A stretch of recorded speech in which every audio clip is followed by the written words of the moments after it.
Hello everybody, and welcome back to the Adventures of Freelid. I remember what her name is this time, which means that we're making progress, probably not, really. Okay, so again, to summarize, this LP is going to be me goofing off, not necessarily lore playthrough, definitely no lore. No, never. And more specifically, it's going to have the item randomization mod, which means anything I pick up on the ground is not going to be what you'll find in the base game. It has the aggression mod, so the enemies will be very aggressive. They will not be none too happy to see me. They'll be none too happy to see me. There you go. Yes. Oh, he's so angry now. And in addition to that, I was really, you missed it. In addition to that, I was originally going to have the Gravelord mod on, and I still am. Because if you remember, whenever I first started this LP in part 1, I was really surprised that the Asylum Demon seemed to be... He seemed to have way more health than he should have had. And some people were saying in the comments, it seems like the enemies are doing way more damage than they should be doing.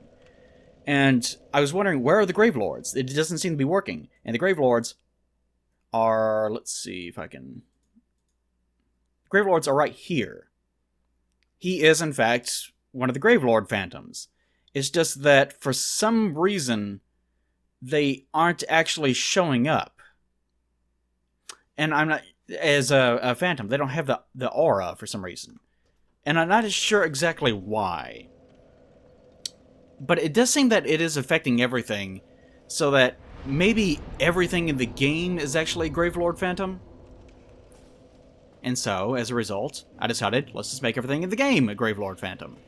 Except for, you know, the actual Gravelord Phantoms themselves, who just appear to be normal enemies. So we can at least point them out and go, look at this loser, he's a cheater, he's not doing his job the way he should be doing. Which actually displeases me, because I really wanted to present the game as it's supposed to be, and show these are the Gravelord Phantoms that normally appear here. Which I still can do, it's just kind of shitty. I guess some people will actually enjoy it more this way, but... It kind of displeases me. Okay, more things. I picked up in the first playthrough, since the item randomization mod is in full effect, I picked up a bunch of soul items that were way too high level than I should be picking up normally.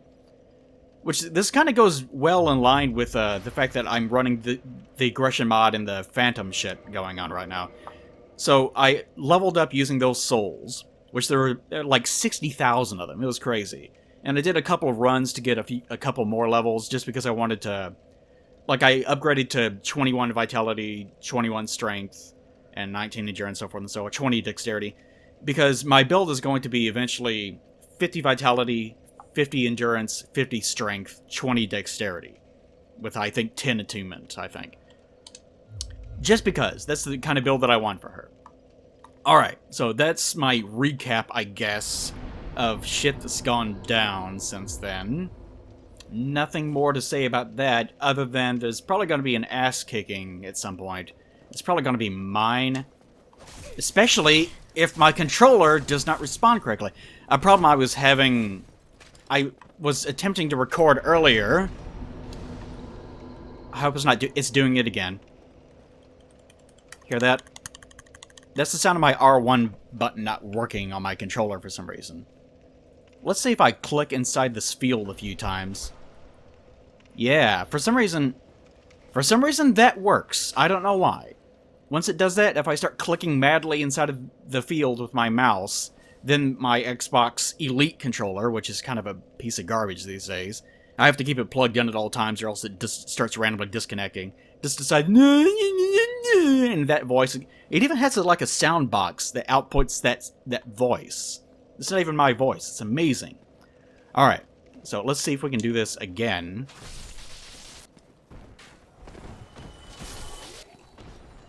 In a way that doesn't embarrass me. See? Gravelord Phantom. Naughty. Naughty. He's a liar. Now, one of my favorite things to do in normal games is to do run-throughs of this area.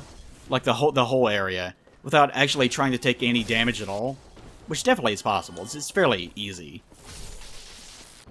It's not like the easiest thing in the world to do, but, you know, it's still pretty easy. And by the way, this is a lightning spear, which you're supposed to get from the first mimic in the game that you see whenever you get to Sin's Fortress.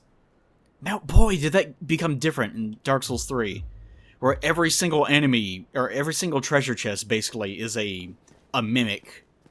And you're surprised whenever you find a quote-unquote real one. Boy, did that get different. In Dark Souls 1, the very first one you ever find is in Sin's Fortress, which some people could consider to be almost a halfway point of the game. Really amazing.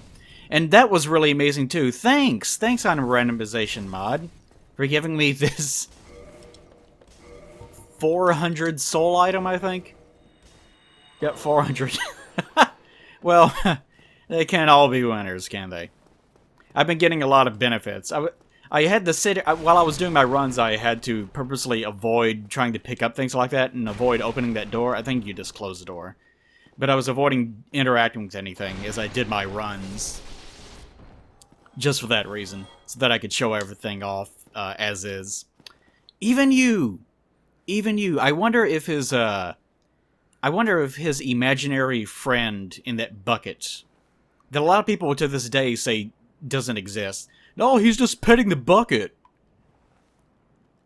I could go on a rant about that again, but I already did my first playthrough. It is just so dumb that some people just say, oh, Yuli is just the name of his sword because he fights with it. And, yeah, well, how come he's, like, petting an imaginary animal that's lying in a dog-sized bucket where a dog could theoretically use as a bed? Oh, no, he's just petting the bucket because he's weird. Oh, that's why. This is a good lead-in. I'll say that as a lead-in about... Let me establish it in my brain so that my STD, my OCD head can actually remember it. But some part of the topic of the day is going to be what is canon in Dark Souls versus what is something that is implied. That's a huge discussion. So, I'll just establish it in my brain. But for the time being, I want to point out I love this guy, mainly just because of the way that he says, horrible goat demon. I can't even do it in his voice. You seem to have your wits about you. Mm-hmm. Then you are a welcome customer. I trade for souls. Everything's for sale. Standard Dark Souls NPC formatting. Allude to danger, say something generic, followed by laughter. Every Dark Souls NPC. Every Dark Souls NPC. It's hard to take a drink with my headphones on because they tumble off. Alright, give me that horrible goat demon line. I love it. Things are getting treacherous in these parts. A horrible goat. I just love the way that he says, it's horrible. Something about him calling it horrible is really funny to me. And he calls it a drake, even though it's not a drake. It's a wyvern, nerd. I know. Okay, so I probably don't actually need much of anything. Yeah, I probably should get that. But that's pretty much it. Yeah, go ahead and get the soapstone. By the way, I'm having to start an offline mode. Thank you kindly. I'm having to start an offline mode. I just thought of it. The reason why that he is showing up as a Gravelord Phantom is I think technically he is flagged as an enemy, not just an NPC. I wonder if whenever we get back to Firelink, if all the NPCs will also show up as being Gravelords. I don't think so. Because this guy does show up as an enemy because, you know, the spell Undead Rapport that allows you to make undead into your allies, it works on him. One of the things that I've never shown off and never will. Okay, damn it, I started like 3 trains of thought. I know you guys get annoyed with that, and I get annoyed with it way more than you do, but there's just too much going on in my head up there. Hey, guys. Alright. But yeah, I hope I didn't say anything really...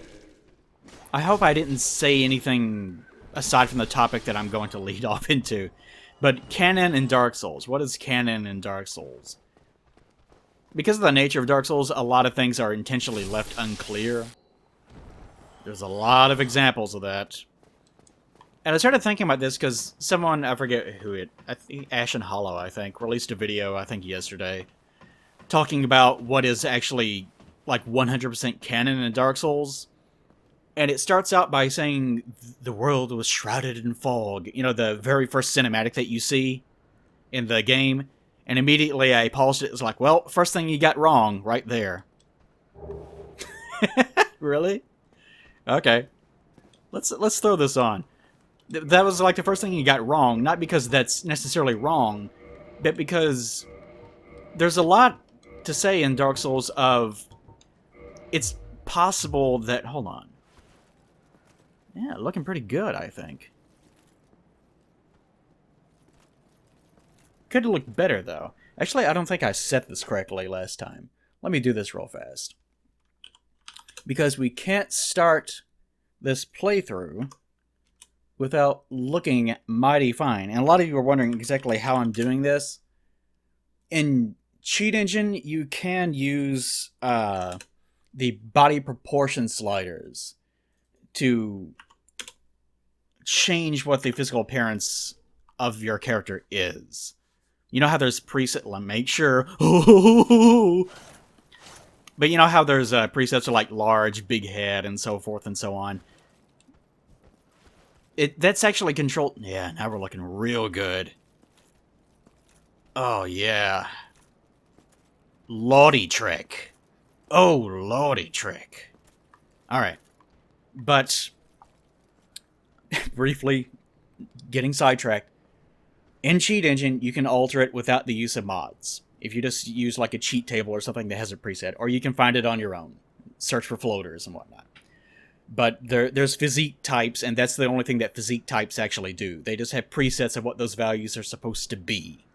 So if you alter what those are, then you have to do it every single time that you load the game, unfortunately. Damn, looking good. Alright, probably going to lose my roll, though. Oh, heavy roll.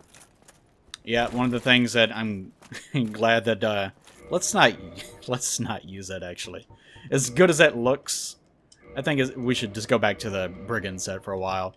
Okay, but first thing in that video, I'm not poking fun at him or anything, this is just the nature of Dark Souls, is you could say that the opening cinematic is just the mythology of the world.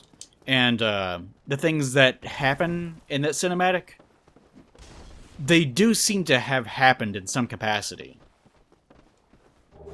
Why turn it, John? They do seem to have happened in some capacity, but maybe not necessarily as they are displayed in that cinematic. Like maybe it's an idealized version of it. So even that, what we consider to be 100% factual in Dark Souls, may not even be factual. And so, like, later on he gets into other stuff where I'm like, that's not even true. Like, that's just an assumption that people started making on subreddits and have been populating that in videos ever since. That's not actually, like, validated in any way. But that's a big problem in the Dark Souls community is... And this happens in any sort of... Oh, there's so much to be said of it. A core problem with... Take that barrel. A core problem with the community in the series is that since the game... I think I even said this in part 1. That since the game is all about, ooh, secrets. Is this real or is it not real? And so forth and so on. Then it leaves a lot up to speculation. So a lot of people will come up with crazy theories just because they seem to be invited by the game to do so, right? Is someone behind me? What is making the... Oh, there he is. Yeah. Whoa, where'd you come from, sweetie pie? So, that seems to be invited within the Souls community. Like, what do you do? Like, if the game doesn't give you information, what do? You have to make up shit. And unfortunately, like, I had the benefit of doing an LP in which I painstakingly go through the game looking for things like, is this fact? Is this fiction? You know, what is true? What do we actually get in item descriptions? And then in my first playthrough, I arduously try to go over as much information as I possibly can on this is a theory, this is a theory, this is a theory, this is a theory. This one seems more likely, this one seems less likely. I may not even believe any of them. Like, I tried to be fair about it. But most people don't do that. They don't go through and do that. They rely on random videos like mine. They rely on me. They rely on, like, Matthew Matosis or Body. Or they, unfortunately, go to subreddits, which is probably the most dangerous thing. Because especially the Dark Souls subreddits these days are kind of just a cesspool of misinformation and people just making up bullshit and then circle jerking one another about how their crazy theories are actually validated. Like, oh, that's totally true. This batshit crazy thing that you came up with. I don't know if this is actually true or not. Someone was telling me in my Discord that the other day they were reading it, and someone said that he wonders if... I forget what it is. It's like a crater or something he was talking about. Like, maybe this is a dark sign that was... No, the Ring City, that's what it was.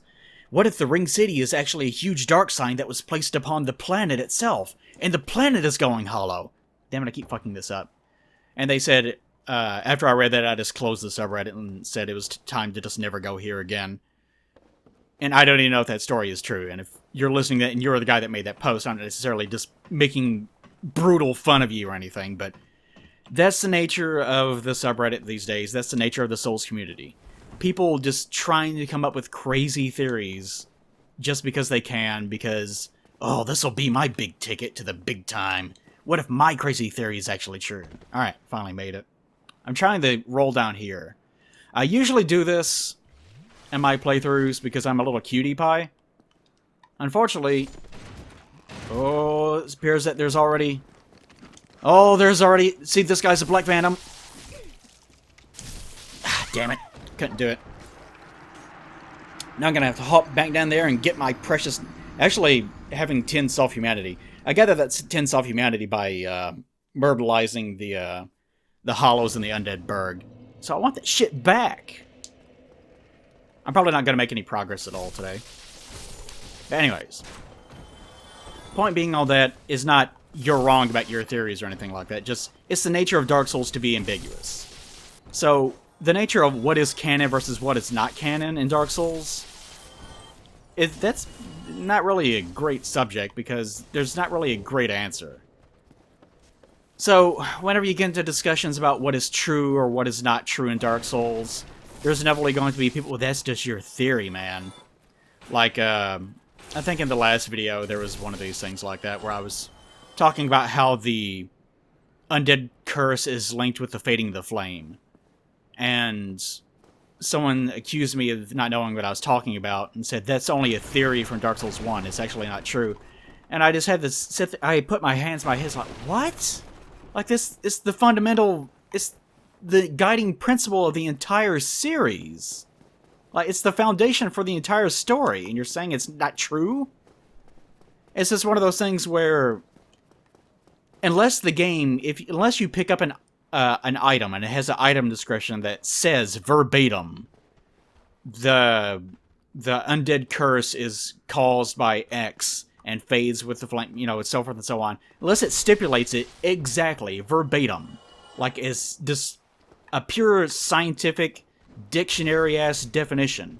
Unless it does that, people are going to disagree with it because they have their own pet theories.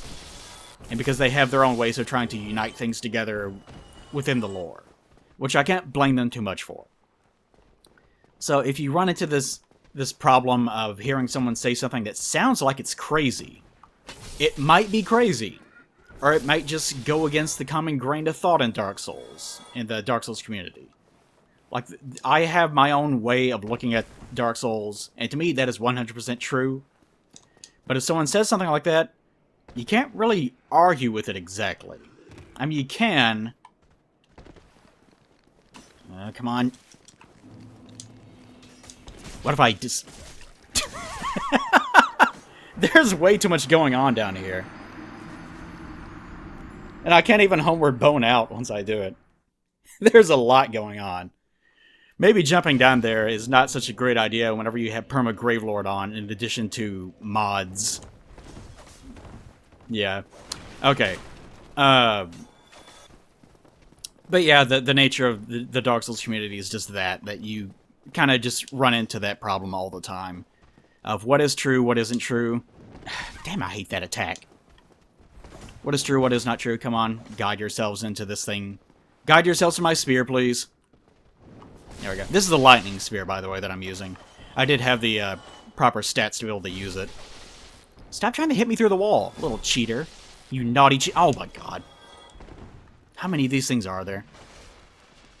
Go away. I can do that trick too. See, this is an actual Gravelord because you can tell because he's a little cheater. Naughty. Naughty. All these hollows are so naughty. Need a spanking. Need a spanking from Mama Freelat. Yeah! Alright. Let's see if we can do this one more time. How many... a lot of people don't know about this particular jump. It's basically the same thing as the more complicated one. Damn it.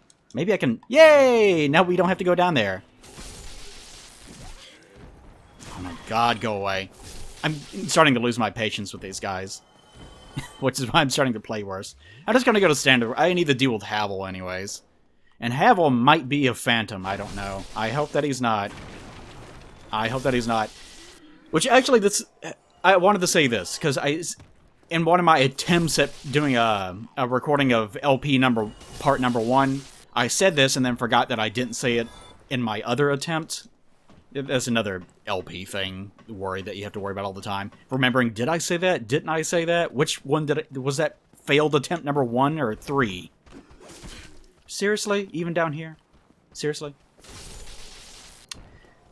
But I was thinking about my old LP, and I haven't rewatched it. I rewatched the first few parts of it, because it's a long-ass LP. And I remembered, it seemed like I said a lot of crazy things whenever I first started, and I didn't know what I was talking about. And boy, is that true. Because one of the first things I remember saying during that part was I was talking about Havel specifically. And I said, Havel is a god. Havel is going hollow.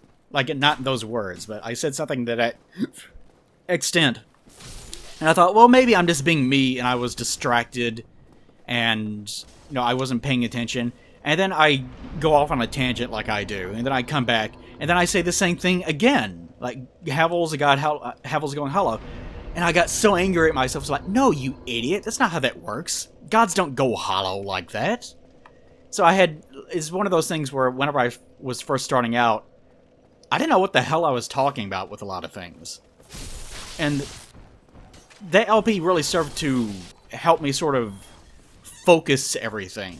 Like, I had a lot of information already, but I didn't really have a total picture of how things work and don't work in Dark Souls. And I guess I even had this argument with people before of, well, gods can go hollow. And I sit there wondering, like, where are they getting that information from? Damn it. Because it's more not that they're saying that they can go hollow. They're saying it's a possibility that it can go hollow. They challenge you, like, well, where does it say that the item description thing again? Where does it say that they can't go hollow? It doesn't. Because the thing that usually, where that comes from usually, is me complaining about something like the Nameless King, for example. I find it to be very dumb that the Nameless King is supposed to be Gwen's firstborn, who for some reason fell in love with dragons. Like, that's a whole other thing in and of itself.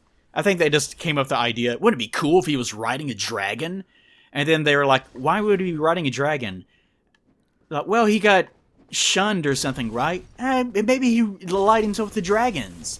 And that was good enough. Like, that's how I think that the development of that idea went. By the way, even though the Sight mod version of the aggression mod is installed, if they hear you, it does still trigger their hyper-aggression.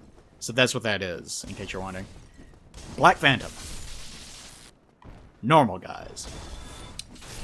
But I always thought it was really silly that the Nameless King looks like... You know how in the Red Letter Media review of First Contact, Plinkett is complaining about how the creators of the movie must think that the viewers are idiots because Picard, as a young man, is shown to be bald.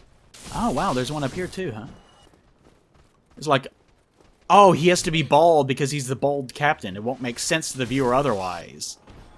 And he says something like that they expect the viewers to scratch our thick monkey skulls because we're not capable of comprehending that Picard maybe lost his hair in between those 2 years. Or 2 years. In between like 2 or something generations. God, Christ almighty. Every time that I think it's okay, they leave.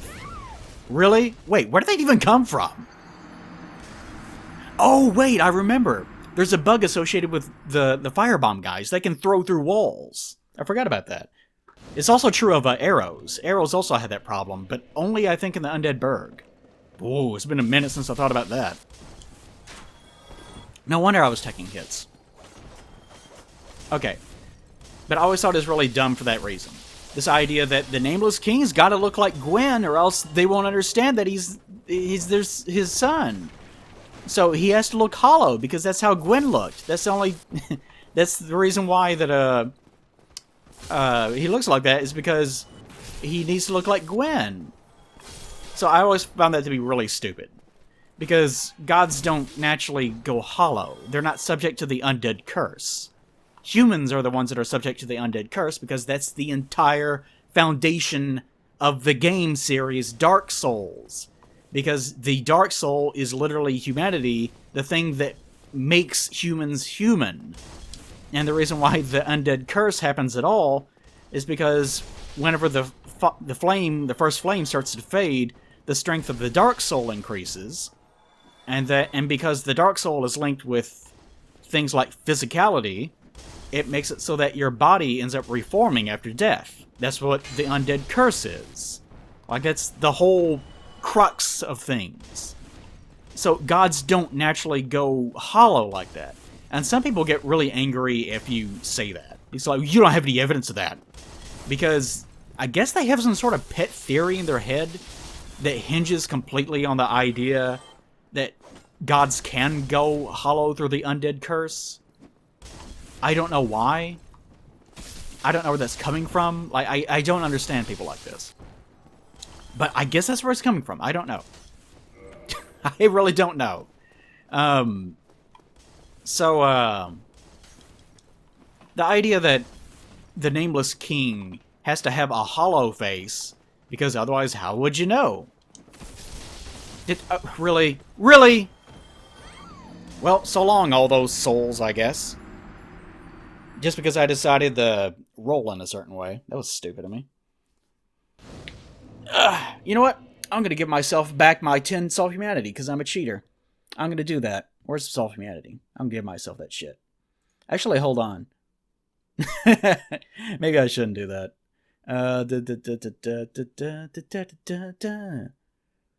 Oh, it's not even in the area. Yeah, it's not in that thing. I'll do it later, I guess. It's not important right now. It just bothers me not to have that big number up there. That's the only thing about it. I don't actually care about the stats. I just don't like not having it. That's a weird thing about me. I don't actually care about the benefit of having humanity. Like, maybe in the next episode I'll just give myself 99 self-humanity. Just because. Because, again, this is not a, oh, I'm going to do a super fuck run of the hardest Dark Souls ever. Even though I'm sort of advertising it that way in a way by even listing it at all and even running the mods. I just want the experience of actually seeing what it's like is more so. I don't really care one way or the other. I'm kind of like that. Like, again, I don't value hardness or difficulty in Dark Souls. That's never been important to me at all. I don't care about how hard, how many times you'll die. I don't equate dying X number of times with the game being good or fun, like some people do.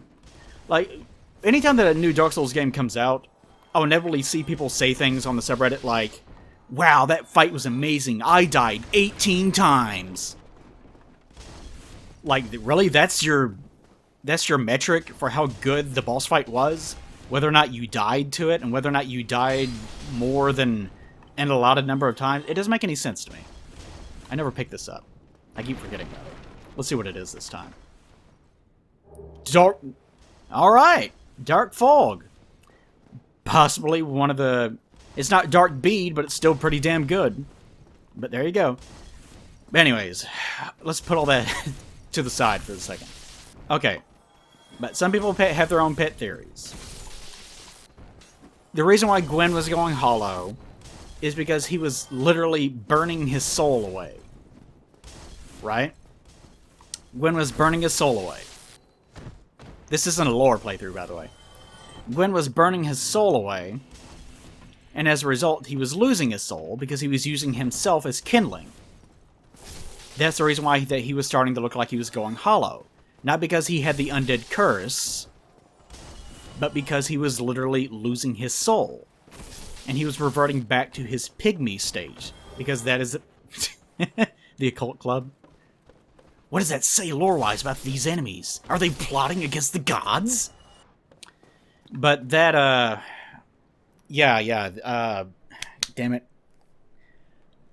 But that's the reason why he was going hollow. So in theory, a lot of people get angry about that too. If you imply that all the pygmy creatures, like gods were also the pygmy creatures, witches were the pygmy creatures, even Nito on point was a pygmy creature, they will also get angry about that.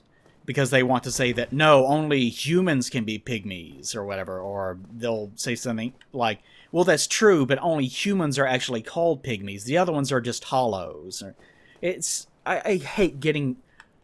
This is the point of me going into this. Like, I hate getting into debates with people about this. It is so stupid. And it's completely meaningless. Okay, what do we got here? the Witch of Islith gear, or technically one of her daughters, anyways. I should put that on once I'm not being accosted. Alright. Come here, sweetie pie. But yeah, Gwen was going hollow for that reason. So in theory, anything can go hollow. Like a witch, if you were to somehow manage to steal her soul in some way, I'm not sure how you would go about it, but if you manage to do that, you can make them revert into being hollow-like. Otherwise, it seems to be that gods, and sometimes I can jump past this thing like speedrunners do, but I usually just try to avoid it.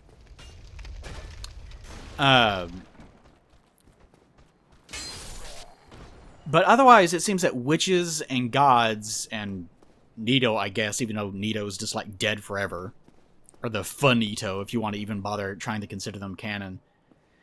Ooh, Phantom. I hope there's not like a... It'd be bad if there was like another Phantom right behind me. This just seems like something... It's not something that would happen in Dark 1. It's definitely something that would happen in Dark 2 and 3, though. He got a little bit obsessed with that shit. Alright, oh, come on, really? Well, let's go back up top. So that when I inevitably die to this horrible abomination, I won't have to worry too much about it. But it seems like gods and witches and so forth are naturally immortal otherwise. Like, if you kill them, then they stay dead. And humans also, if you kill them, they stay dead. Really? That was an arrow. Did you... You can see it on the ground. What the hell? That's from the ones from the next area. That's one area over. They're trying to attack me. Holy shit, the aggression mod is crazy. And now I have to worry about that too. That's nuts. Okay, anyways. But they seem to be naturally immortal. Gods and witches and so forth. God damn, my parry timing is shit now. Because it's been a while since I played. Let's try again. I need to practice this. There we go. Oh, god damn it, you fucking hero. But gods and witches seem to be naturally immortal. If you kill them, they stay dead. And the same goes for humans, actually, unless they are afflicted with the undead curse, and unless it's during an age in which the age of fire is diminishing. And I saw some people actually saying that, too. Like, there's not necessarily any relationship between the age of fire and the diminishing, and the rise of the undead curse. You're just guessing. That's just a theory. And, of course, I've already ranted about that.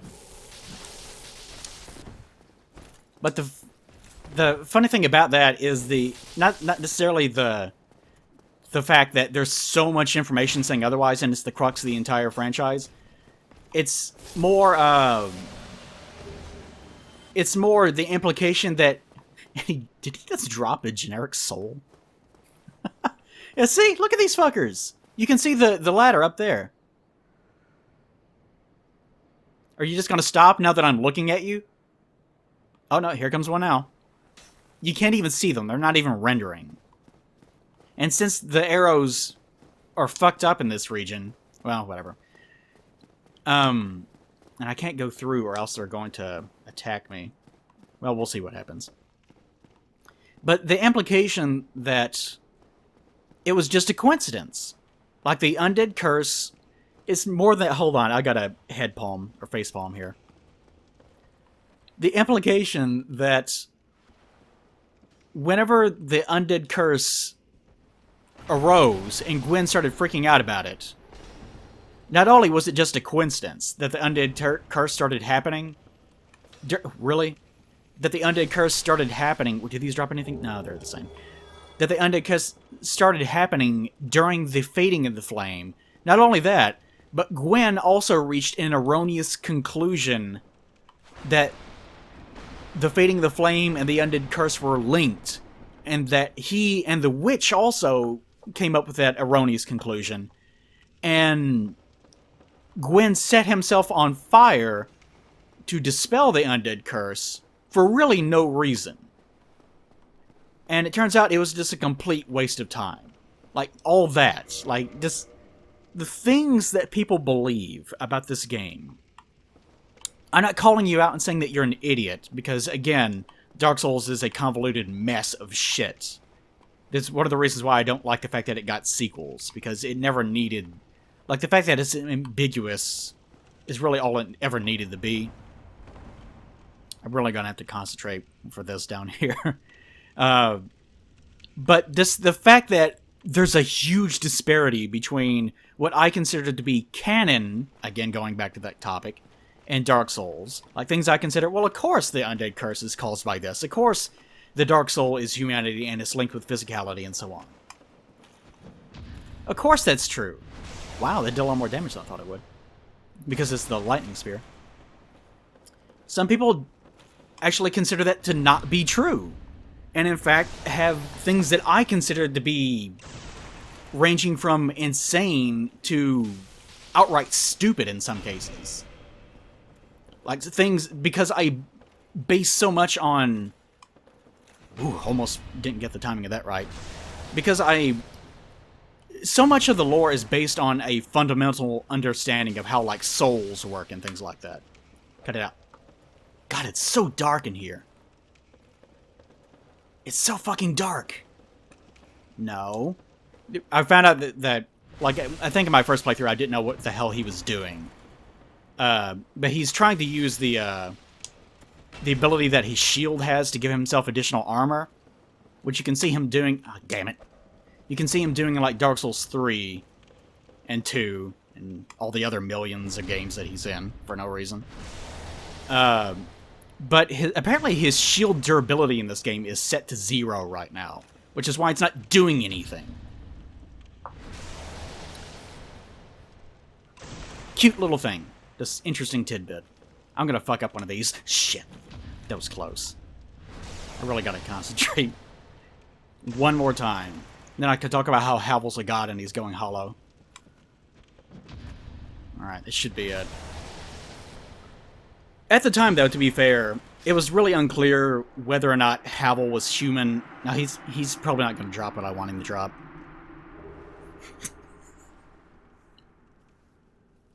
Well, at least now I won't have to worry about worms. Thanks, Havel, for giving me dewormer. I appreciate it.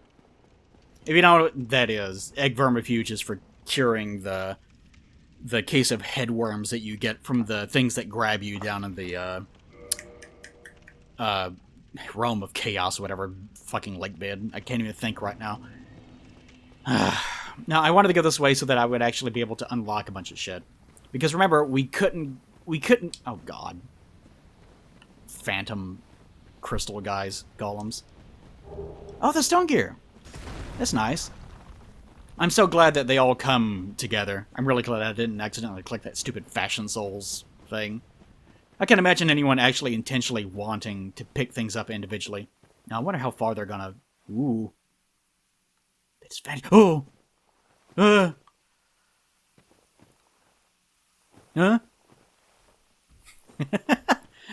Well, let's just ignore that. That's nothing. That's nothing, guys. Don't worry about that. Let's go get my quote-unquote hunter's gear that's up here. Let's see what that actually is. Alright, what do we got? One humanity. A single humanity. If you're wondering why corpses sometimes whenever, like, how come corpses that have one item will sometimes have like 4 or 5 of them on there? It's because of things like that. Like, there are other corpses in the game that have multiple items. So that's why that's happening. Okay, now what the hell was I even saying before? But yeah, some people have theories that I can... Black Phantom! Black Phantom Crystal Lizard! Was the other one like that? Was it? I wasn't paying any attention. It probably was. It probably was. But I'm getting so used to seeing it now that I'm not even paying any attention. Okay. Let's actually unlock this bonfire before we do anything up here in the parish. But yeah, some people have some theories that I consider to be crazy. And some people get really angry if I say something that I consider to be basic, fundamental knowledge about the entire series. Nuh-uh, you don't know that for sure. Because again, there's no Merriam-Webster dictionary of souls that says, this is fact. This is absolutely fact. Holy shit. Actually hit me and did nearly my entire health bar. Oh, they're so aggressive and naughty. They love it, though. Their plant erections can be heard from here. It's crazy. Black Phantom. Black Phantom Titanite Demon. No, Black Phantom texture load-ins. Oh, it's not good. And by the way, I need to turn the stupid node shut off. Watchdog. Ow! Bitch! Black Phantom Andre! Alright. So apparently that affects everything. How come I'm not a Black Phantom? I don't get to be... Wait, if I'm not a Black Phantom, that must mean that I actually am a Black Phantom. Like normally. All the undead see me and they see a Black Phantom. Of course. It's so simple. I'm going to give myself 99 humanity when you guys aren't looking. And I'm going to laugh. He's breaking the game by giving himself a little bit more extra resistances. I'll lose it first thing anyways. You guys know I will. Well, you must be a new arrival. Oh, God. I'm Andre of a store. Then speak to me. Do I have to? Ugh. Give me a gesture. Yay! Abominations unto the Lord. Alright, what do you actually have? One of the first things I like to get is the smithing boxes. Just so that I don't have to come here and listen to that fucking incessant hammering. You know, complaints about Dark Souls 2 and 3 aside, something that they have never gotten right is they keep having blacksmiths that have this obnoxious headache-inducing dung, dung. They keep doing it.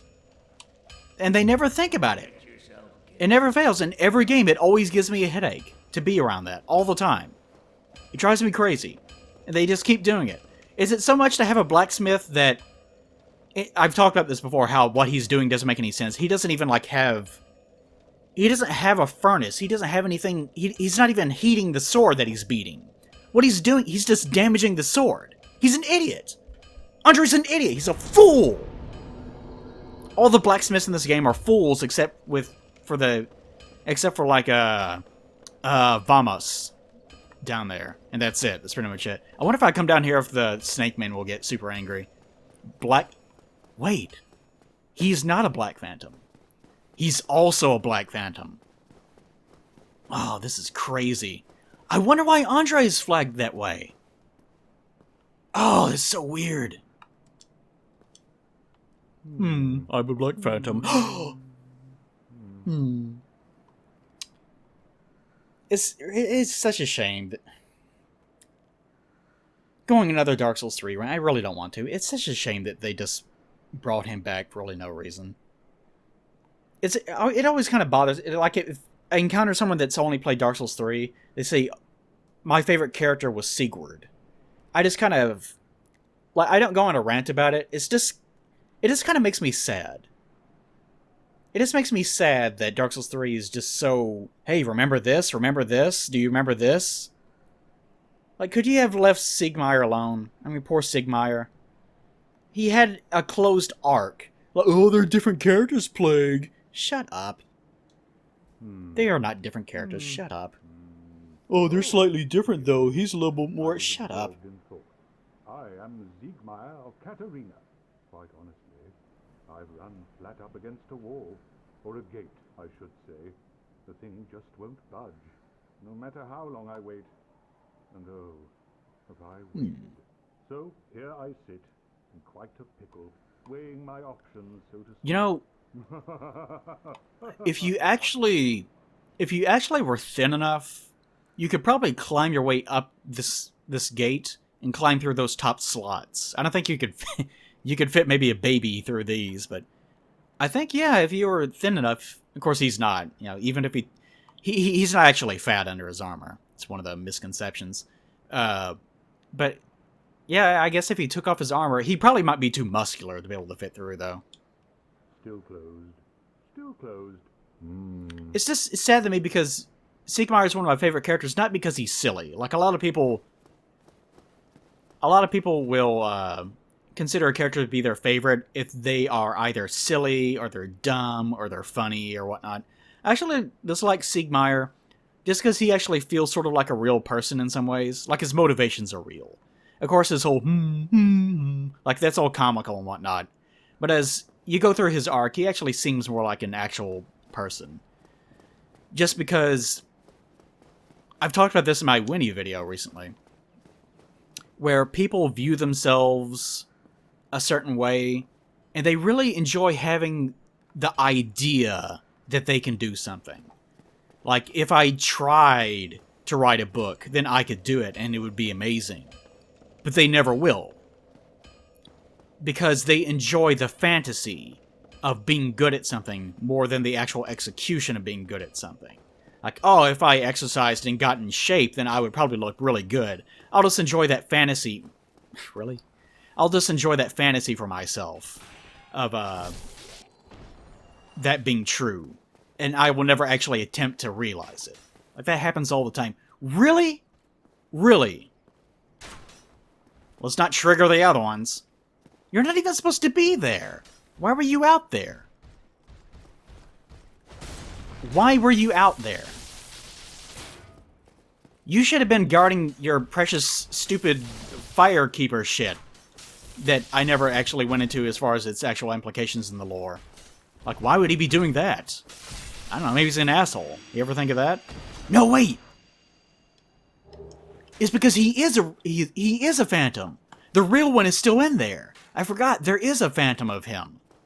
So there's actually two of them. Which means I'm gonna get fucked in the ass. I forgot. My ass. I forgot about my ass fucking. Of course. The lore's all coming together now. Alright. I got on to like 5 different subjects, didn't I, guys? I know I do it. I know it gets on your nerves. It gets on my nerves even more. But yeah, people come up with crazy theories. That's all I wanted to say. So if you're angry about something in the comments, just remember, you can also be wrong. And that comes up a lot too. Because I'm not tooting my own horn here. Like, I did the Havel was a god, Havel's hollowing shit that I'm embarrassed about. Like, I'm sure I got some things wrong in the prior thing. And, to be fair, we didn't know at the time whether or not Havel was a god or not. But as the games have gone on, it seems more clear that they intended him to be a human. And of course, the one that we encountered in the tower might even be human, so forth and so on. That's a whole other thing. Don't worry about it. But I did a whole playthrough of this. I did research and took notes and stuff. So I'm just more intrinsically, I'm more educated on this than you are. So I'm not saying that I am right and you're wrong. I'm just saying that consider for a moment, person that did not do an LP of this, that your understanding of the game might actually be less than mine. I'm not saying that I am right and that you are wrong. I'm just saying consider it briefly. That's all I'm saying. Oh no. Oh no. Oh no, I can't let them get out of this area. Shit, I'm not gonna have a choice. Oh, they're so angry and low frame rate. I just gotta get rid of them as soon as possible. I notice even though I'm blocking her visual of being human-like, it's actually causing her to be a human as well. Like, there's actually two separate values. There's one for appearing to be human, and there's one for actually being human. So, in theory, you could lock it so that, you could lock it so that you are human, but you appear to be hollow. You could do that if you wanted to. And the reverse is also true, which is what I'm doing. But I do notice that whenever I like reload the game or die, then it sets me to being human. So apparently there's a failsafe that's scripted in for that reason, to prevent anything like that from happening. That just makes you human if you appear to look like you're human, which is kind of neat. Has nothing to do with the lore at all, though. Okay. But getting that thing out of the way, my other talking point. Are you really not going to come down here? The one guy that actually wanted to come down and attack me. Let's first do this before we get any other shit started. But my other talking point of Sigmire.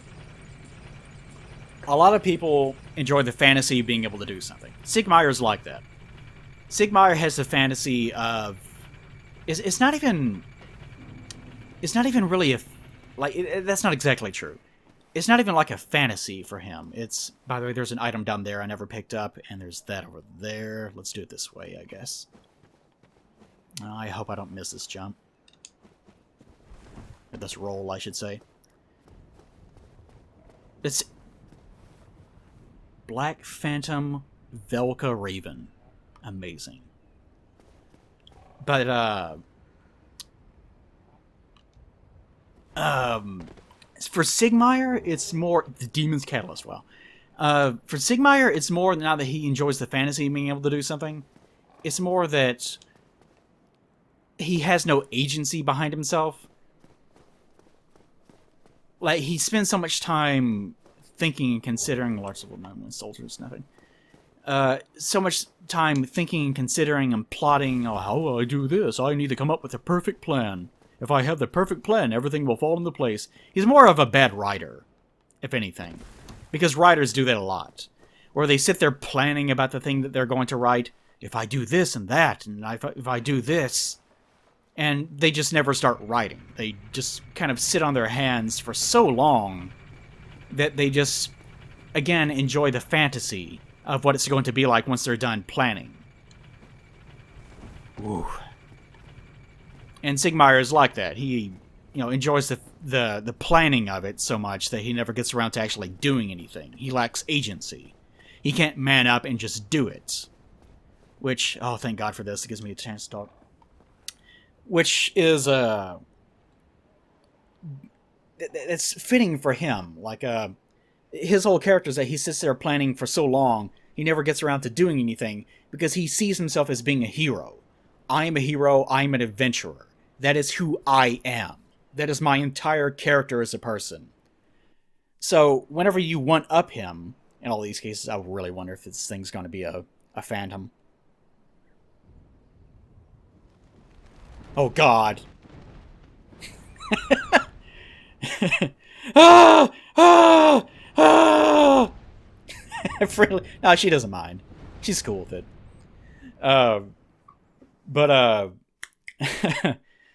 Sigmire, his whole thing is, once you one-up him, and this is going to be bad news. Once you one-up him, oh God, here they come. Elephants on parade. That once you one-up him, then it breaks his character. He identifies himself as being an adventurer. So, fuck you. So, God. So, once you actually remove that aspect to him... Oh, were you target correctly? So, once you make it clear to him that his self-identity is wrong, and he isn't the man that he thought he was, even though he's still capable. Like, he's still a capable adventurer. He's still fucking strong as shit. Once you remove that element from him, and you make it clear to him, you live in the fantasy of planning, you don't actually do what you need to do, you are not the hero, the adventurer that you thought that you were, that crushes him. Like, that ruins his spirit. It ruins who he believes himself to be. And that inevitably is what causes him to go hollow. It's just that realization of his character that he's not the person that he was. And that's probably the most dangerous thing that a person can actually run up against. And by that, this is what I actually really love about Dark Souls. It's not the lore. Like, I talk about the lore and everything, the lore of the world and stuff. Even in my first playthrough, I tried to make it clear I don't want to concentrate too much even on that. Like, I certainly wasn't going to concentrate on... I wonder if he's awake, Phantom. I certainly wasn't going to... Actually, I probably need to get rid of this guy up here first. Which means triggering this thing. Damn! Even tried to avoid it, still hit me. I'm going to get rid of this thing first.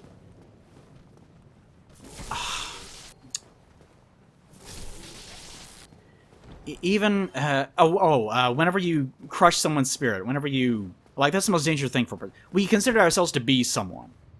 Like, it doesn't matter, like, we can lose our job, we can, you know, lose a relationship or whatever, and that, you know, that hurts, but we get over it, right? But if you destroy a person's character, if you prove to them you are not who you think you are, like, war can do that to people. They can consider themselves to be completely peaceful people. Like, I'm a non-violent person, I'm extremely peaceful, I'm enlightened, I'm this, I'm that. And if they go to war and then they're confronted with the knowledge of I can kill, I can take a human life, if it means survival, I'm not the person that I thought I was, they have this conflict of, well, who even am I? Am I just a dumb animal? Like, if I can't live with a basis of being a human being, then what am I? Like, that is by far the most dangerous thing that you can do to someone, is destroy their character. And this is what I really like about Dark Souls 1. It's not, like, Miyazaki is not like a enlightened, like, Shakespearean writer or anything, right? Like, he sort of, I don't know what the cause was, but Dark Souls 1 is a lot more focused on things like that. Oh, right, of course. I wasn't even paying attention to what the thing was I picked up. I got so used to picking up that fucking key up there on the roof that I came back and just assumed that it would work the same way. But of course it wouldn't. Of course it wouldn't. Well, let's not pick up whatever that is exactly. There's no way that I can get through that just yet. That's the purpose of this mod, so I guess I have no one to blame but myself. I was going to get that ring. It's like, now I don't have to worry about water anymore. Alright, but that's the most dangerous thing that you can do to someone. It's the thing I like about Dark Souls. But Miyazaki, I don't know, like, his writing, I don't know what the cause was. Because Miyazaki, as time goes on, I've realized, oh, he references a lot of things. He spends a lot of time not straight up stealing ideas, but, you know, I saw this one time, so I'm going to use it, sort of thing. Like, I'm going to pay tribute to it by using it. He does that a whole lot. So he's not a phantom. Interesting. And he has lots and lots of poise. I forgot. And I can't parry. I forgot. Let's go down here so that when I inevitably die... Actually, it's mainly that the screen is way too dark. I need to adjust my brightness settings for this fucking thing.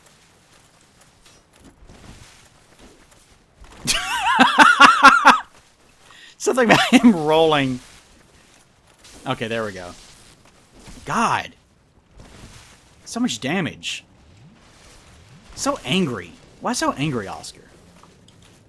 Are you angry that you got cut content? Fuck it, I'm just gonna... Yeah, my pairing is not what it used to be. Okay. But one of the most dangerous things that you can do to someone is crush their spirit and whatnot. A lot of the characters in Dark Souls seem to be like that. That if you destroy who they are as a person, that's what makes them lose their humanity. I enjoyed the narrative aspect of Dark Souls more than anything else. Probably second most was the open worldness of it, which this is another thing I'll talk about briefly. Where is he now? Oh, what are you doing? Oh, there he is. Okay. All right, come down here. Do I have a pairing? I probably don't. I'm not gonna bother with it. I probably could use more poise though. Really, that's the most dangerous thing about him is the fact that I can hit him and it's not gonna stun him out of anything. Looks like it takes 2 hits. Yeah, it takes 2 hits, okay. God damn it. His attacks are so fast. I'm not complaining, but just... I'm fucking up by not realizing what I'm up against. For God's sakes. Get out of the area. Heal. Now. There we go. That's what I wanted. What is with the fucking... Whatever. Okay. So, as time goes on, I kind of realized Miyazaki's not really that kind of writer. So, that's what makes Dark Souls 1 so weird to me. Is it's narratively very different from the other 2 games. And I almost kind of get the impression that the reason why that is... God, it's range. I was trying to just walk out of range without relying on rolling, so I could counterattack him. But it's... I kind of get the impression that the reason why that might be is just because... Dark Souls... Like, he worked on Demon Souls, but Demon Souls was a rescue project. Like, it was partially already done, and he was basically just coming in to try to shore things up and make it workable, right? Like, that's the whole idea. Come on. But Dark Souls 1, that was his first, like, lead project, where it was his responsibility to make a great game. So I kind of get the impression that he was really trying to knock it out of the park. No, and R2 doesn't knock him out of... God, that's annoying. I really need poise myself. Come on. There we go. God! Really, this is getting my nerves. You can see why poise... Like, I'm not complaining about poise. I actually kind of like poise. You can see why so many people consider poise to be a big problem in Dark Souls PvP. Just because you can just face-fuck people. Anyways,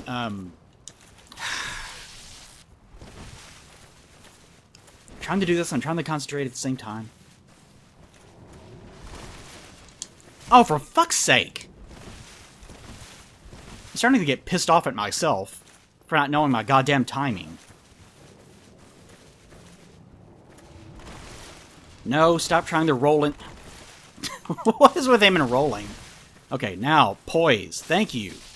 I'm trying to get him 1 poke so that I can clip his poise, lower that value. Oh, it didn't work. Great. I just need 2 of those. Yes, thank you for clearing range. Oh my god. Okay, 1 more. Come on. Oh, really? Are you serious? It resets that fast? There we go. No! Oh! He actually blocked the damage! He saved his life by blocking! With a sword! That almost never happens in Dark Souls 1. I'm almost delighted by that. Oscar, final boss. I shouldn't be having... I mean, I know the Phantom thing is actually possibly even more than, like, doubling his damage. I don't know what the modifiers are. But it's possibly making him even stronger than a normal Phantom would be. I have no idea. But he's not being No, wait. He looks... I don't know. Fuck it. Okay, but anyways, what the hell was I even talking about? Crushing the spirit... Oh, Dark Souls 1 and writing. Miyazaki's writing. So, I get the impression that Miyazaki was really trying to knock it out of the park with Dark Souls 1. Like, he was really focused. He was a young developer. He's really focused. I need to make this the best it possibly can be. Right? And with Dark Souls 2, he wasn't really involved with it. Because he's working on Bloodborne. Oscar's starting to piss me off because of his range. Like I'm using a fucking spear. I really need to put on Lautrec shit is what I need to do. In case that's going to raise my poise any. And of course he worked on Bloodborne. And he seemed to put a lot of effort into the world of Bloodborne. More so than the characters. Bloodborne is not really known for its amazing characters. Which is one of the reasons why I don't really care for it. Because its actual, like, setting lore is kind of convoluted itself. And I don't really see how you can make a sequel to it and focus on its world building. Because you kind of already explored everything about Bloodborne that you need to. Like, you know more or less what happened, why things are happening the way that they are, but you don't know the motivations of the gods or anything, or whatever exactly they are, because it's Lovecraft, so you're not really supposed to even... God! The fact that I'm having to heal 2 times, every single time that he hits me even once, is getting on my nerves. But the fact that it's Lovecraft means that you can't really go into the minutia of why the elder gods are doing what they're doing, because it's supposed to be unknowable, right? So, you know, you can't really explore that. So, anyways, hold on, I'm gonna try something different. It's getting my nerves. Get out of here, egg vermifuge. Soapstone. Let's actually hold on. Try the fucking stone shit. Let's just space fucking. Let's just space fucking. Yeah, the sunlight maggot. That'll show him. And I think this is the strongest weapon I have. Let's just do it this way.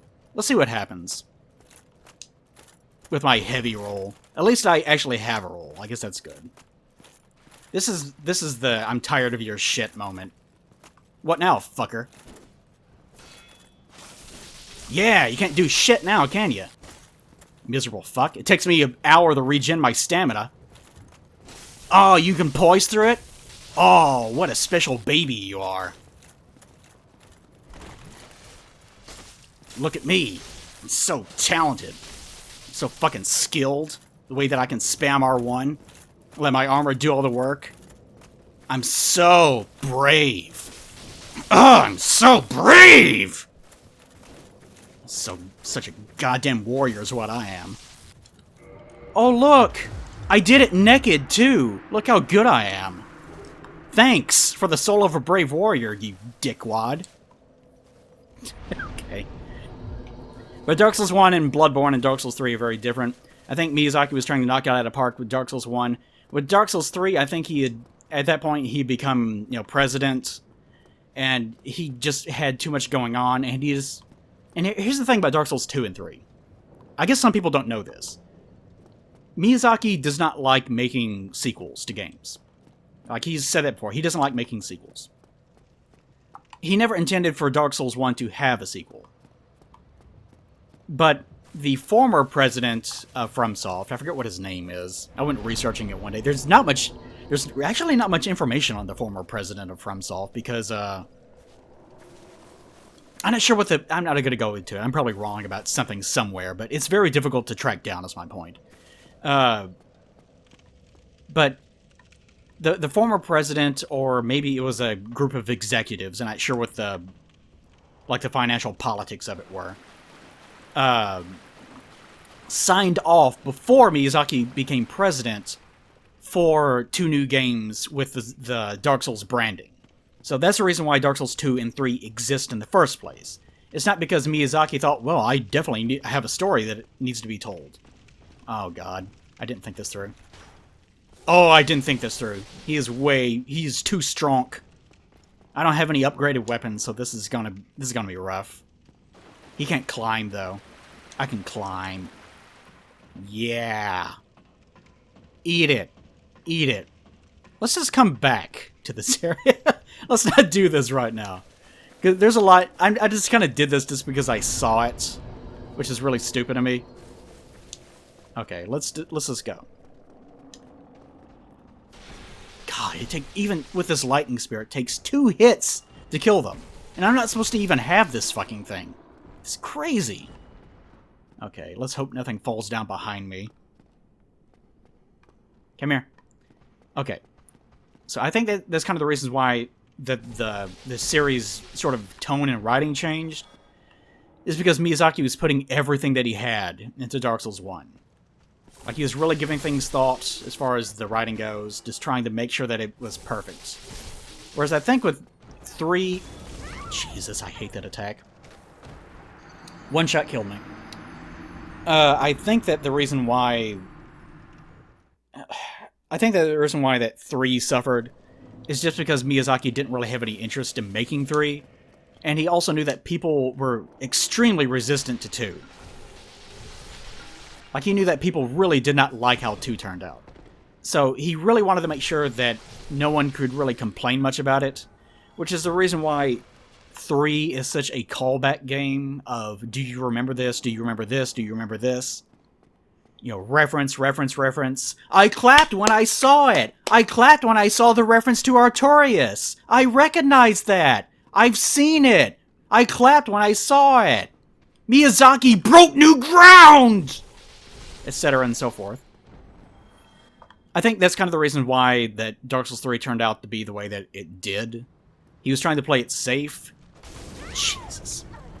See how fucking fast that comes out, too? I was even attacking as he was turning and he still managed to hit me with it. That's why I'm giving myself 99 humanity. Because I'm brave. So, but now at least I can just run and it won't fucking matter.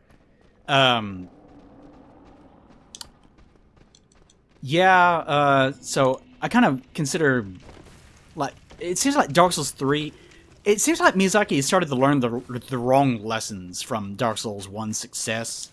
Like, the marketing of the game has kind of become a problem, too. He seems to be focusing more on the difficulty of the games and the overall world building of the games. To the point that he's neglecting a lot of the characters. And a lot of the characters themselves are just... I know, that's sort of a FromSoft thing of repeating characters and whatnot. But he really seems to just be rehashing ideas a lot in regards to that. And I'll say it this way. The things that I value most about Dark Souls 1, and the reason why I've kind of lost interest in the series, and the reason why I'm not really worried about... yeah, I already picked it up. I'm not really worried about... it surprised me. That I'm not really worried about doing a Dark Souls 2 or 3 playthrough.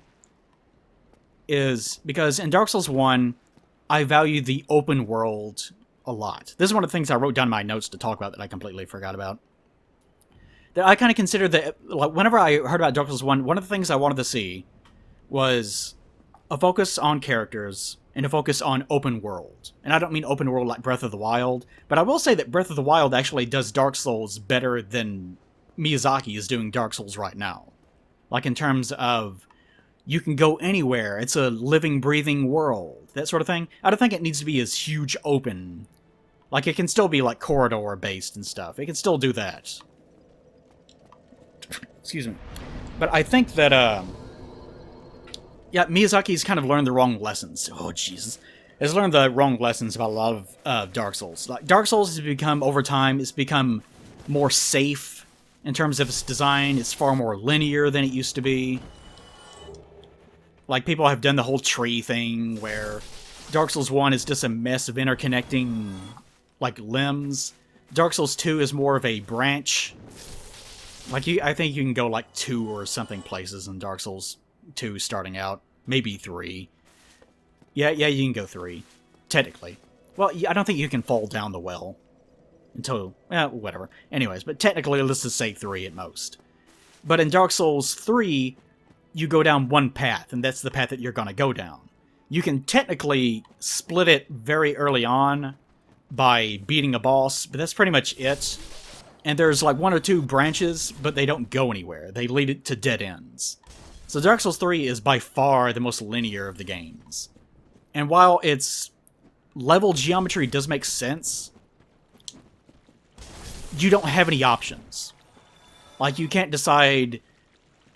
Like, I've talked about this in the playthrough, I'm sure, before. That starting out... Let's just point it out real fast. Let me point this out, because this is crazy if you think about it. You land here in Firelink, right? Okay, what are our options? Option 1.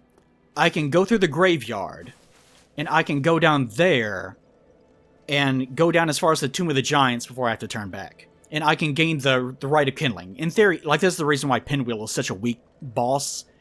Because in theory, he can be the very first boss you ever encounter in the game. That's the reason why he's weak. I can go there.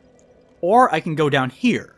I can go down to New Londo using the elevator, and I can do New Londo. And I could kill Ingward and do 4 Kings right away. Or I could kill Ingward, get the key, and then open up the path to the Valley of the Drakes. Like, you can do that. Or you can use the Master Key to go through the gate there, and then go into Blighttown, and then do Blighttown, and go down to Ash Lake. Or you can beat Quelaag, and then go down into the Demon Ruins. And then once in the demon ruins, then you hit another wall. But you can also, instead of going down into the Blighttown area, you can go through the Valley of Drakes. Like, the Valley of Drakes is like down here. You can go through the Valley of the Drakes, and then go into the basin, and then head up into the Undead Burg using that path. Or you can go the other way into the forest. And I can't remember if you can unlock the door or not. If you have the master key, you can. You can unlock the door to Havel and go up... Jesus, you two! And you can go past Havel up into the Undead Burg that way. And after you clear some parts of the Undead Burg, you can go into you can return to the Undead Asylum. Like, it's crazy! It's insane the amount of areas that you can go to. You can go almost anywhere. It's batshit crazy. And then you go to like Dark Souls 3 or Bloodborne, where it's just one path. You go here, you go here, you go here, you go here. And maybe there's like 1 or 2 areas that you can sort of do pit stops in. I think Dark Souls lost a lot whenever it lost that. Like, I consider that open world nature of the game to be vitally important to any Dark Souls game, and they didn't do it in 2, they didn't do it in 3, and they didn't do it in Bloodborne. One of the greatest things about Bloodborne, the most fun I had, is whenever the old glitch where you could jump the fence, and you could jump the fence and go into... oh wait, I wanted to talk about that too. Shit. You could jump the fence and skip a huge portion of the game. I really like that, not because you were skipping the game necessarily, but because it was a path. You could do it, but then they got rid of it. But to be fair, they got rid of it because the scripting was so heavy that it was breaking portions of the game. It really fucked up the progression of the game. So I consider that the narrative of the characters is vitally important to a Dark Souls game for me. That's what I consider to be Dark Souls. Is, dumb fuckwads like Crestfallen over here. The number 2 component is open world. And the reason why I don't care about the series anymore is because it lost both of those things. The narrative of the characters stopped being the focus, and the actual lore of the world started being the focus, which I don't consider to be important at all. The reasons why things are happening in the world, and the world being the way that is not important. For any fantasy setting, it's not important. It's not important at all. The setting of any setting exists to reinforce the stories that you tell. And I know how frustrating it is to have some overarching, mystery behind the entire world. But it's really... Oh yeah, that guy. You know, the one always I haven't actually... because I've been down there, I guess. He Yeah. left for the undead bird. Anyways. Never came back. Serves him right. If even Big Hat can make another what chance to see. He's a shitty little fuck, isn't he? And it's not like these characters are the greatest characters that ever have been. I would say that Dark Souls 1 has, 4 or so great characters in it. And sometimes some of those are just great ideas. Like Darkwraith Kirk, for example, is a great idea. Just because of the way that it's punctuated at the end with his corpse being where it is. But otherwise... No, it doesn't really matter. Otherwise, he's a bad character otherwise, because he doesn't have any dialogue or anything associated with him. Crestfallen here, I wanted to talk about Crestfallen briefly. I'll mention this so that I can leave this area. I wanted to point out that in regards to people having different perspectives on the lore and different ways of interpreting things, some people say that you go hollow whenever you lose your motivation. And that's it. That is not true. That is more of a Dark Souls 2-ism. Because in Dark Souls 2, they seem to be implying that you can be fine. You can just be sitting inside of a hut selling things, and if you lose your character, then you go hollow. Which sort of is true, and this is one of the weird things about it. But in Dark Souls 1, you have to do that, but you also have to die. Because the whole logic is that whenever you die, you lose your body. Your body reforms using the Estus of a bonfire, because it is transformed with humanity, which is linked to physicality, to form you a new body via the undead curse. But in the process, you lose some of your own humanity, your own soul, and as a result, you start to go hollow. you lose a piece of yourself along the way. That's the logic. Right? Yeah, I'm sure a lot of you... No, that's... We're not going back into that subject of what's right and what's canon and what's via interpretation and whatnot. You get the idea. But with Crestfallen, I will point out, he's crestfallen. He doesn't have a motivation at all. He doesn't care. He doesn't want to do anything. He's sitting here because he literally has no motivation to do anything. He'll tell you all about shit. He'll tell you about the fucking bells. But he doesn't actually want to do it himself. The only thing he wants to do is sit here and just survive. Because he's crestfallen. He's depressed. He doesn't want to do anything. His spirit is crushed. He as a person does not exist anymore. So by Dark Souls 2 and 3 logic, he should be hollow. And he does go hollow eventually, but only after he is implied to have died trying to deal with France. It takes dying in Dark Souls 1 to trigger that. Just like, of course, here's a lot of the problem with it. Is a lot of characters that you meet, whether it's Laurentius, whether it's Siegmeyer, will eventually go hollow, but you don't actually see them die.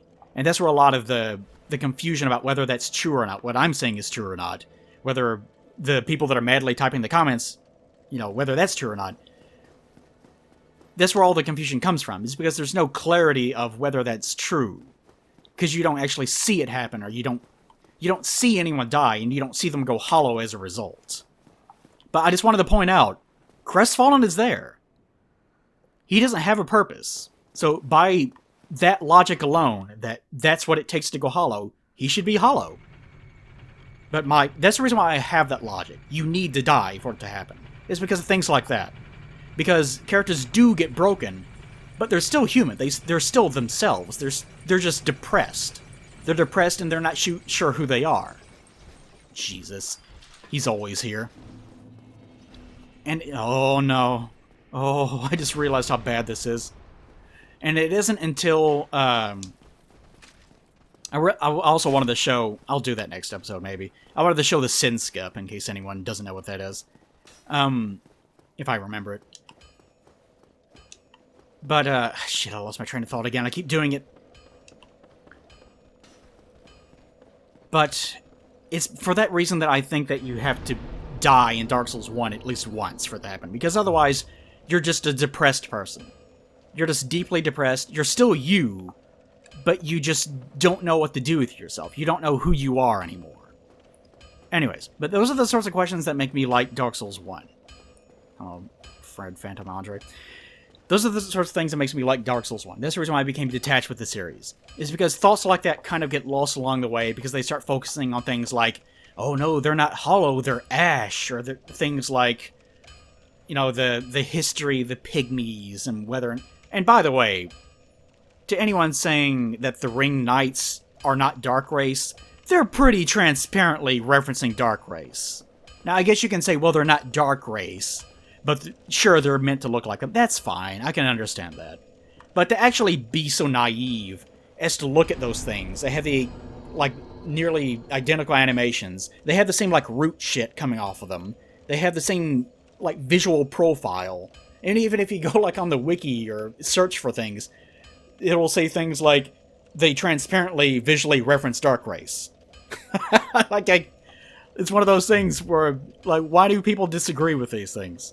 Anyways, but the game started so much focusing on that I just don't care anymore. And that's the reason why I don't really want to talk too much about Dark Souls 2 and Dark Souls 3, even though I know it's going to come up during this playthrough. And that's the reason why in my initial playthrough I wanted to talk about characterization.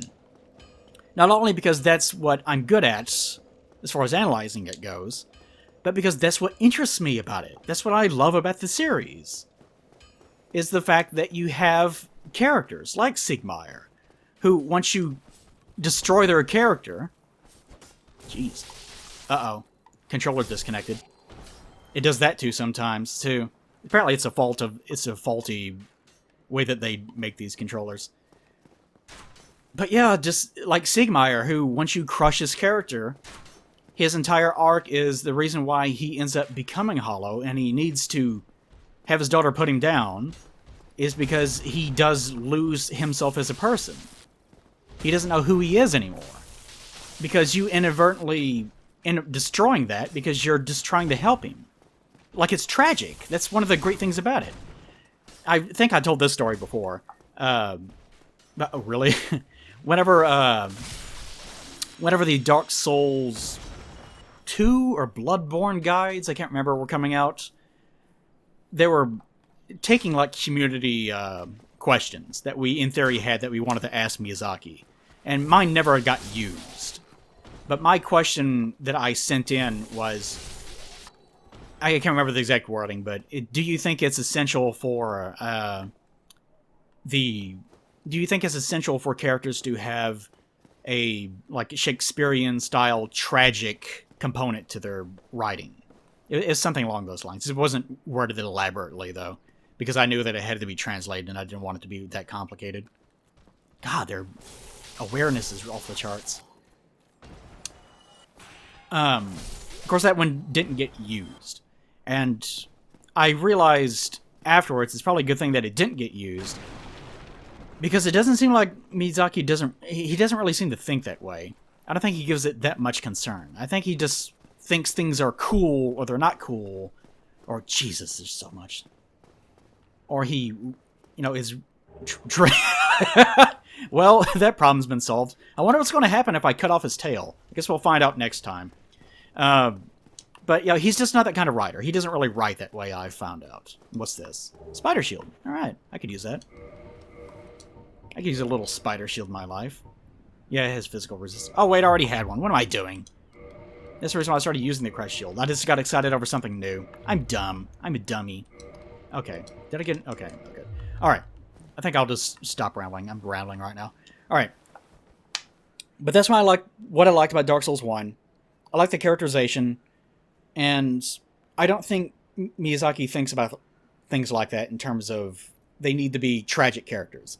But I think that's an essential component to writing a captivating character, is that there needs to be the element of tragedy. And if you want to get into a debate, well, what's tragedy mean? Trying to define that word, I've discovered, is pretty difficult in and of itself. But basically, it just comes down to a character ends up being defined by their desire to do something or to be something, but that ends up destroying them in the process. Like The Godfather, Michael Corleone is a good example of that. This is going to be part of my dumb Let's Gripe that I'll probably never actually get done, because it's so long. I was talking a lot about him. He's a subject of he's a part of the video. He's a subject of it. He starts out by wanting nothing more than to be separated from the family. He wants to legitimize the family business. He doesn't want to be a criminal. He wants to actually be like a politician or something, which he still considers to be sort of criminals. Like, he thinks they're shitty people. So over time, he ends up getting re-involved in the business because he's trying to help his family. And as a result of him trying to protect his family, he ends up inevitably destroying them, to the point where in the second film, he ends up having his own brother killed because he's trying to protect the business. Like, that's how far it gets. And it all stems from his desire to be a good person and to protect his own family. Like, that's a tragedy. That's what tragedy is. It's Sigmire, wanting to be a hero, but being frozen by his need to perfect himself or whatever, to the point... Come on. Jesus, I got both of them. To the point that it ends up destroying him. Damn it. I was trying to get him before he did that.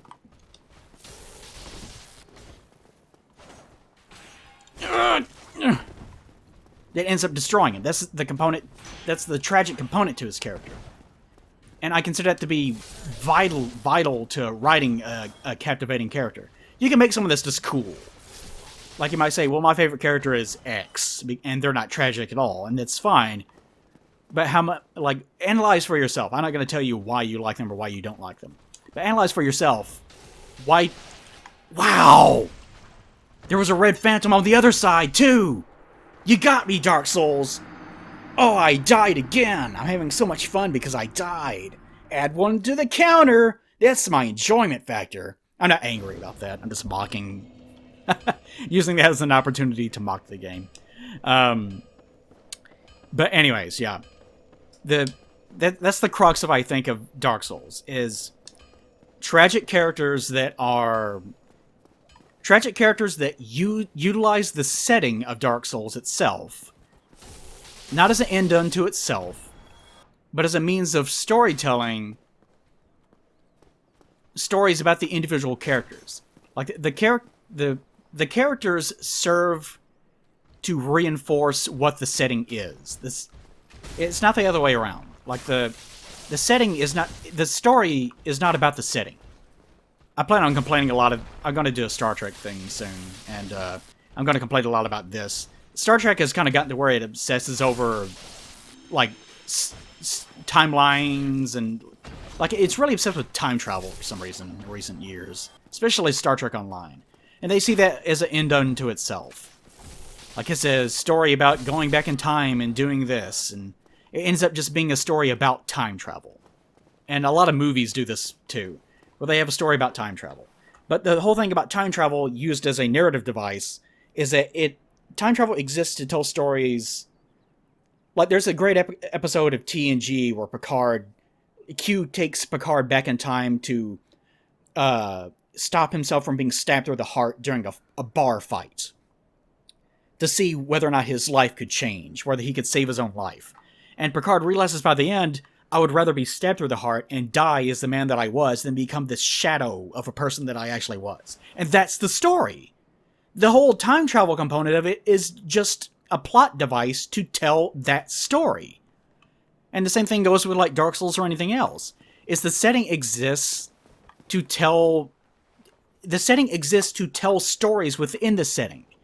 The setting itself should never, ever be the focus of the story.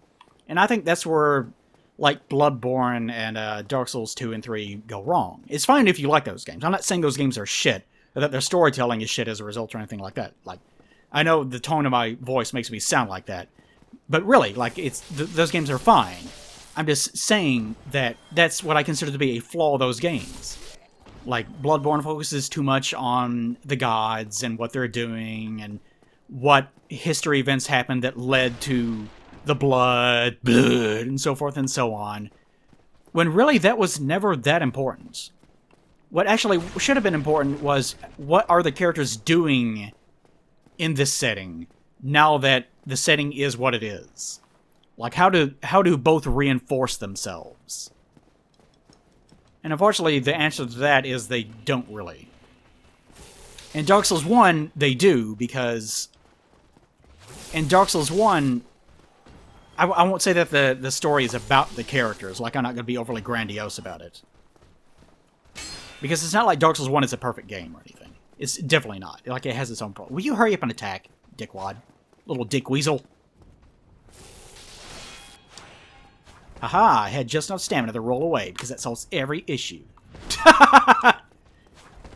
Maybe this isn't the best weapon. Maybe it has flaws of its own, right? Okay, I'm going to get my revenge on this guy, and then we'll call it, I guess. This has gone on too long. Come on, Sweet Pea. I know you're in there. I can see you. Oh, you son of a bitch! I'll get you back. Get you back. Come on, you sneezely little... This is not even a word. There we go. Vengeance and a boulder helm. I'm going to put it on. Because I'm a hero. I actually need to go pick up that not Firekeeper soul up there while I'm doing this. Boulder helm. And you look amazing, Freeland. She does, I don't know. Like, I imagined her just slowly putting that... It's a shame you can't lower the visor on these things. It would look way... You know how badass looking of a helmet this would be? If you actually lower that visor? Like, I get why it's up and everything. But it would look so fucking cool if that visor was actually down. I love helmets like that. Those are awesome. Unfortunately, we don't get that. So I'm going to pick this up and run away, and then that'll be that. But yep, that's the crux of what I consider to be any problems or whatnot in Dark Souls. It's not the minutia of, ooh. It's not the, wooden shield, no! Oh, wait, we're fine. We're fine. Everything's fine. No, everything's not fine. Let's hurry up and leave just for the hell of it. It's not the minutia of whether or not ring knights look like dark race, or whether or not the first flame really causes the undead curse because it fades and the physicality of the dark soul grows in strength. And it's not even the argument of whether or not humans were ever powerful, or whether the furtive pygmy was considered to be furtive because he was weak, because whenever he first found the flame was at its brightest. Therefore, of course, he would be weak because the dark soul itself would also be weak, because there's too much light in the world, because that's how that works, right? It's not even because of that, even though I am totally right about that. It's not even about that. It's about just Dark Souls, is, to me anyways. I'm sure if you like those games, you like those games. Nothing's going to change that. Like, it doesn't matter what I say or don't say. Oh, here they come anyways. Anastasia, protect me. It's because, to me, just the games have lost their way. The things that originally appealed to me are kind of absent in the new games. And the things that I consider to be toxic to the games, like marketing, how many times you'll die, and so forth and so on. Oh no, I didn't mean to do that. I hope they don't come through. I'll check and see. That the things that I consider to be toxic to the game, like the advertising, the pushing of how hard the game is, and even the safety net of designing things in a linear fashion, because maybe Miyazaki thinks that Westerners really love linear games, so he's designing it for Westerners? I think it's more so that he realizes that designing these more open areas leads to severe problems as far as the production goes, so he's just trying to make it as safe as possible by making it linear so he doesn't actually have to worry about it. Maybe that's what it is, I don't know. But either way, the games have just kind of... By the way, I'm not complaining. Like, I can still play Dark Souls 3 or Bloodborne or whatever and enjoy it to some extent. And they're not bad games. You guys... The internet is like this. Everything's very binary. Either you love something or you absolutely despise it and it's the worst thing ever, right? Yeah. I wonder if any of these are really phantoms. Oh, this is... I wonder if the ghosts are also phantoms. Let's check that real fast before we end. I keep saying that, but whatever. And I think I've already gotten this, haven't I? The not transient curses. It turns out they were like soul items or something. Will you hurry up? I'm trying not to hurt my little buddy here. Yeah, it's nothing.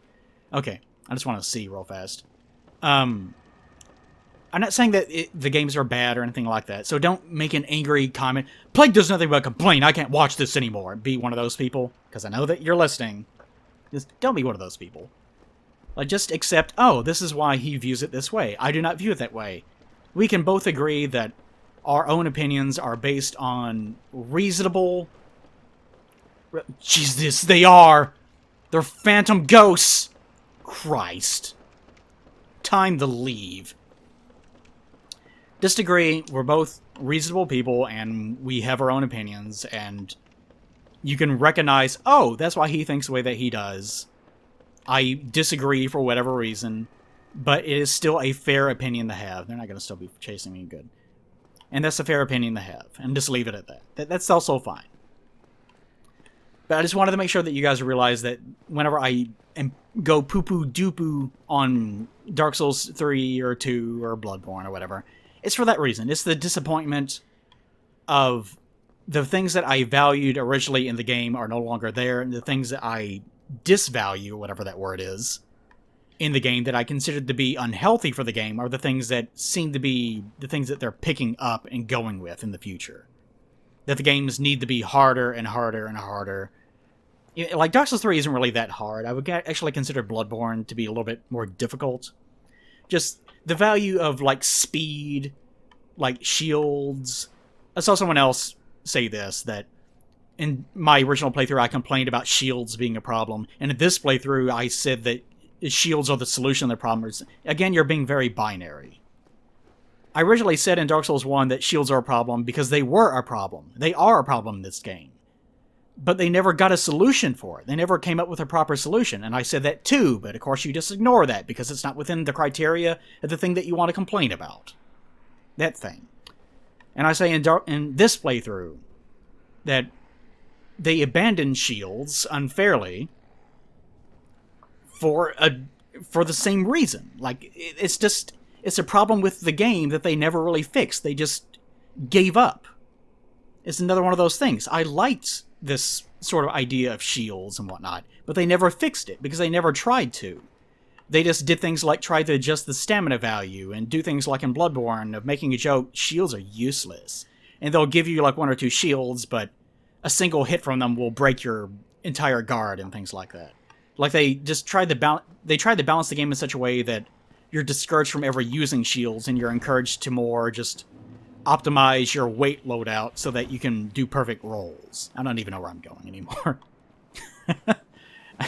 That's been my problem with this series. Just, it's doing a lot of things that I don't really agree with. It's doing a lot of, all the things that I valued have kind of been disappropriated from the series, unfortunately. But anyways, I just wanted to make sure that you guys understood my perspective. So, actually, hold on. Let's do some fan service, Freeland. There we go. Some nice fan service. Let's walk slowly against the wall. Let's put on the maggot, by the way. How appropriate. It doesn't even help. It doesn't even help with the ass. It doesn't help with the ass lighting at all. Sad. Just a sad, sexy walk through the Valley of Drakes. But you guys get the idea. Alright. She is not happy. Alright, I'm going to do some upgrading my weapons and whatnot. Since apparently this game is like 3 times as difficult as it probably should be, I am going to be leveling up. I might just cheat myself 99 self-humanity for the fun of it, just to make you guys angry about it. I probably won't even touch it. I don't care. But again, that's my opinion on the entire Souls franchise. Just, I don't value the difficulty. I value open world exploration discovery, which is why I'm enjoying discovering things with this mod. This is why I'm doing this. It's great. Alright, anyways. Come out next time for part 3, where I bitch endlessly about something else and barely have any gameplay at all. Say goodbye, Freelid. Goodbye. This is her voice. Goodbye. I love you. Oh, that's horrible. Alright, let's change the canon of that. That's not our voice anymore. Goodbye, everyone.